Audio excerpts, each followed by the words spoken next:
Le 26 février 1993, une bombe explosa dans les parkings souterrains de la tour nord du World Trade Center à New York. Elle fit 6 morts et des dizaines de blessés.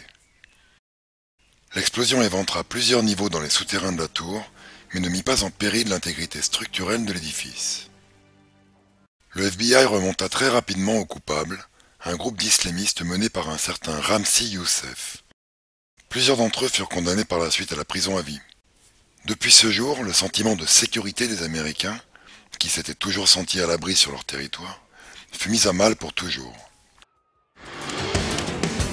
Voici comment débutait un documentaire de la série The FBI Files, consacré précisément à l'attentat de 1993 contre le World Trade Center. I'm Jim Kellstrom, former director of the FBI's New York office. Terrorist bombings are what happen in other countries, not here in the United States. And yet, in 1993, it happened in New York City. The World Trade Center bombing rattled our notion of domestic security. It shook the foundation of our belief that we're not vulnerable to terrorism. The cracks it caused in our self-confidence can never be repaired. If it happened once, could it happen again? It was the question in everyone's mind. Dommage que ce soit précisément le FBI qui ait sponsorisé l'attentat de 1993 au World Trade Center. Le procès mit en effet en évidence le fait que c'est le FBI qui avait fourni aux terroristes le matériel pour confectionner la bombe, au travers d'un de ses infiltrés, l'ex-militaire égyptien Emad Salem, spécialisé dans la fabrication de bombes. There is some evidence that the FBI may have known of the plot in advance through an informant and might even have stopped the bombing that killed 6 people. Correspondent Jacqueline Adams has the story. FBI agents might have been able to prevent last February's deadly explosion at New York's World Trade Center. They discussed secretly substituting harmless powder for the explosives, but they didn't, according to the FBI's own informant, Emad Salem. Unbeknownst to the FBI at the time, Salem recorded many of his conversations with his handlers. In one, Salem complains to an FBI agent, "Since the bomb went off, I feel terrible. I feel bad. I feel here is people who don't listen." The agent replies, "Hey, I mean, it wasn't like you didn't try and I didn't try. You can't force people to do the right thing." Voici un autre extrait des enregistrements où l'on voit Salem confirmer que la bombe a été fabriquée sous la supervision du FBI. We was start already building the bomb, which is went off in the World Trade Center. It was built by supervision from the bureau and the GA, and we was all informed about it, and we know that the bomb start to be built. By who? By your confidential informant. Ted Gunderson est un ex-agent du FBI qui, après avoir quitté ses fonctions, a dénoncé l'implication de sa propre agence et de manière plus générale du gouvernement américain dans tous les principaux attentats survenus aux États-Unis au cours de ces 20 dernières années. Oklahoma City, the first World Trade Center bombing, the second World Trade Center bombing, were all orchestrated, and our government knew about it. And in some cases, like the first World Trade Center, they furnished the explosives and the training for these guys. Et revoici ce même Gunderson qui commente l'implication du FBI dans le premier attentat du World Trade Center, celui de 1993. As a result of testimony in the trial and the informant, the FBI informant in the trial, a fellow named Salam, a 43-year-old former Egyptian army officer. Emad Salam. Right, he was the informant for the FBI.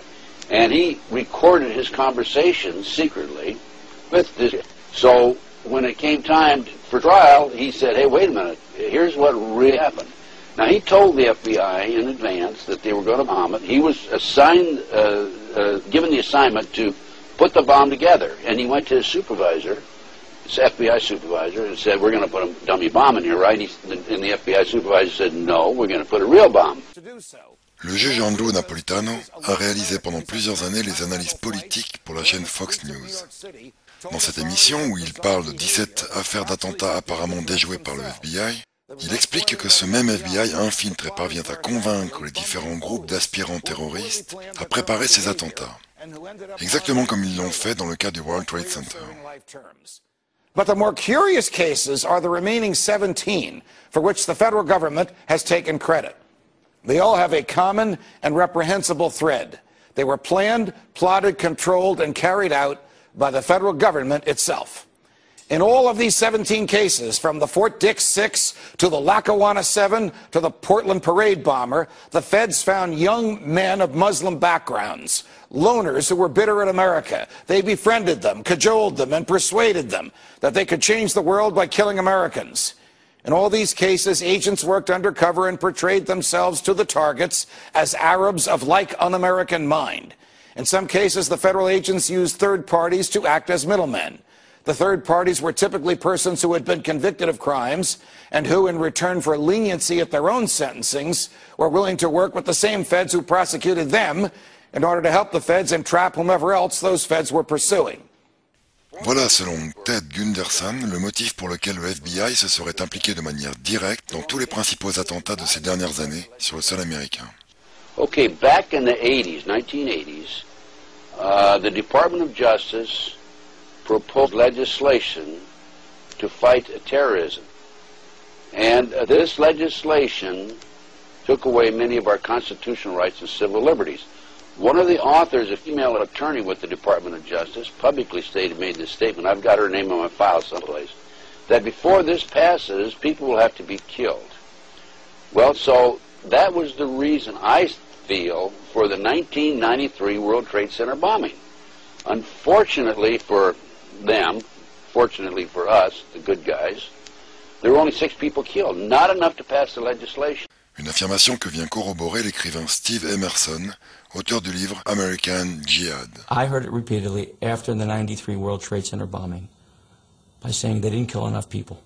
It wasn't said by militants, it was said by FBI agents. They didn't say it because they wanted more blood, but they understood that it would take more blood in order to get the government to react. 8 ans plus tard, ils ont finalement obtenu satisfaction.